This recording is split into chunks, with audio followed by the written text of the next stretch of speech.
Welcome once again to the Modern Diplomacy Podcast. This is Dr. Matthew Croston, and the thing I want to discuss today is what I have come to call the great NATO mistake. I can still remember back in the late 1990s when I was but a young whippersnapper of a graduate student.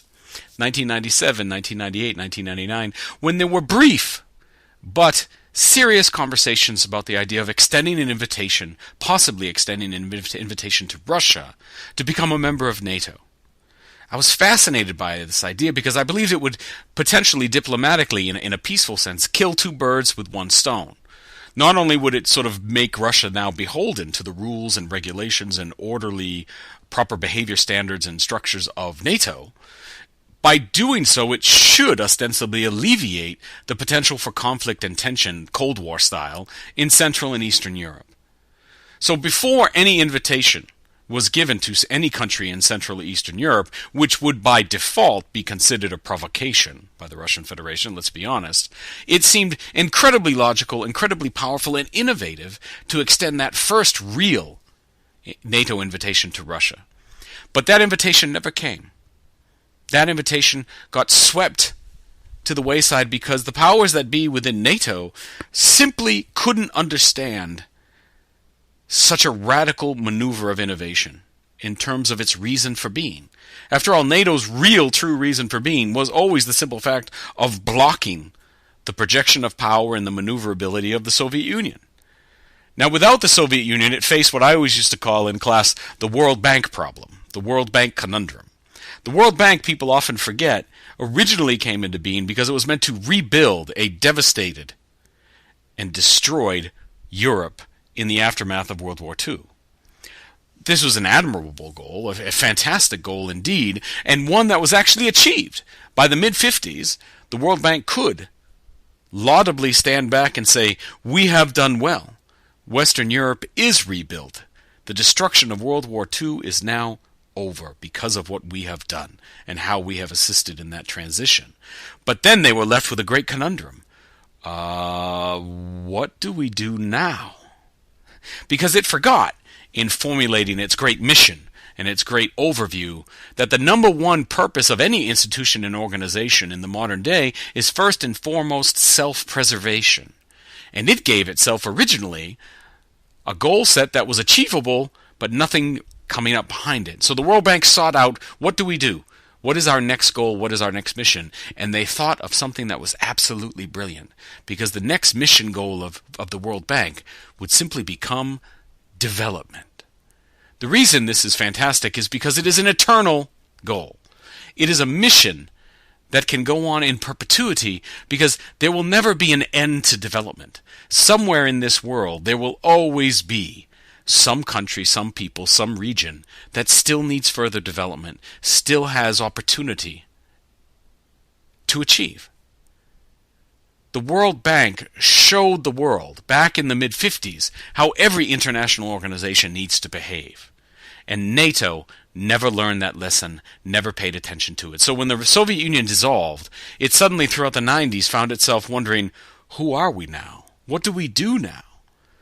The idea of trying to subsume and incorporate the Russian Federation into NATO was too radical a move. These people wanted to exist, but they didn't want to change.